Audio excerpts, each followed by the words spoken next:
South India shopping mall the wedding మంత్ర సరికొత్త wedding collection south India shopping mall. ముందుగా DGP గారికి అలాగే ప్రభుత్వానికి మహిళల తరపున ముఖ్యంగా అమరావతి రైతు మహిళల తరపున ధన్యవాదాలు. ఎందుకంటే రాష్ట్ర వ్యాప్తంగా 2 రోజుల నుంచి చూసాం, రాష్ట్రాల వ్యాప్తంగా ప్రసారయ్యే ఒక టీవీ ఛానల్ డిబేట్లో ఆడవాళ్ళని ఎంత కించపరిచే విధంగా నీచమైన వ్యాఖ్యలు చేశారో మనం అందరం కూడా చూసాం. దాన్ని ఆడవాళ్ళ గౌరవం మీద దాడిగా మనందరి బాధ్యత, దాన్ని యాక్సెప్ట్ చేయాల్సిందే. అలాంటిది కంప్లైంట్ ఇవ్వగానే వెంటనే ఎఫ్ఐఆర్ చేసి యాక్షన్ తీసుకున్నందుకు ముందుగా పోలీసు వాళ్ళకి మహిళల తరఫున, రాష్ట్ర వ్యాప్త మహిళల తరఫున కూడా మహిళా కమిషన్ కృతజ్ఞతలు తెలుపుతుంది. ఎందుకంటే గత 5 ఏళ్లలో ఇది ఒక సంస్కృతి అయిపోయింది.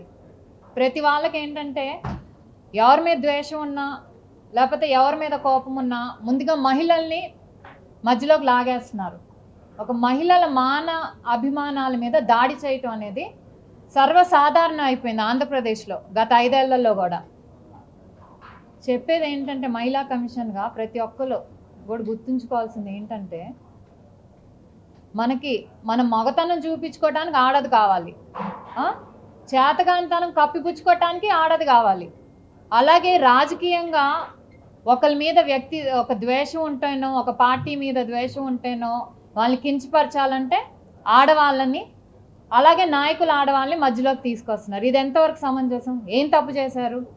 వాళ్ళు ఇళ్లలో కూర్చుని ఆడవాళ్ళు వాళ్ళ పని వాళ్ళు చేసుకుంటున్నారు. మీ రాజకీయ దురుద్దేశాల కోసం ఒక ప్రాంతం మీద ద్వేషంతోనో, ఒక మనిషి మీద ద్వేషంతోనో ఆడవాళ్ళని కించపరచడం అనేది యాక్సెప్టబుల్ కాదు. ఇది ఒక నీచ సంస్కృతికి తెరలేపారు గత 5 ఏళ్ల కాలంలో.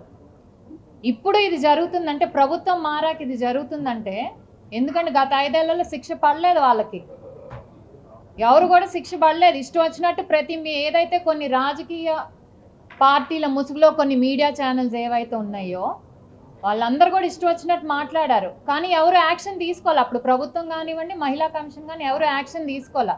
సో భయం లేదు, మేమేమన్నా ఏం చేస్తారులే అనే భయంతో ఈరోజు ప్రభుత్వాలు మారినా కూడా ఇంకా ఇష్టం వచ్చినట్టు ఆడవాళ్ళ మీద దాడి చేయటం, లేకపోతే ఇలా మాట్లాడటం ఎంతవరకు సమంజసం? దానికి ఈరోజు కరెక్ట్గా రాష్ట్ర పోలీస్ యంత్రాంగం తీసుకున్న యాక్షన్ని మేమందరం కూడా అభినందిస్తున్నాం. ఎందుకంటే ఇంకొకడు మళ్ళీ బయటకు వచ్చి జర్నలిస్ట్ ముసుగులోనో లేకపోతే అనలిస్ట్ ముసుగులోనో ఇష్టం వచ్చిన, లేకపోతే ఫ్రీడమ్ ఆఫ్ స్పీచ్ అంట. ఏంటండి freedom of speech? Freedom of speech అంటే ఇష్టం వచ్చినట్టు మాట్లాడతారు ఆడవాళ్ళ మీద. ఇదే మాట మీ ఇంట్లో ఆడవాళ్ళ మీద అంటే మేము ఫ్రీడమ్ ఆఫ్ స్పీచ్ అంటే మీరు ఊరుకుంటారా? ఊరుకోరు కదా. అలాంటిది మూకుమ్మడిగా మహిళల్ని, రాజధాని అంటే అది ఆంధ్రప్రదేశ్ రాజధాని అండి, కేవలం అమరావతికి సంబంధించో గుంటూరు కృష్ణా జిల్లాకు సంబంధించో కాదు, ఆంధ్ర రాష్ట్ర రాజధాని. మీరు ఆ పదం వాడలేను, వేశ్యల రాజధాని అన్నారంటే మీరు రాష్ట్రంలో ఉన్న మహిళలందరినీ అవమానించారు. అది మీరు గుర్తుపెట్టుకోవాలి. పైగా అపాలజీ చెప్పారు. ఏం అపాలజీ చెప్పారండి?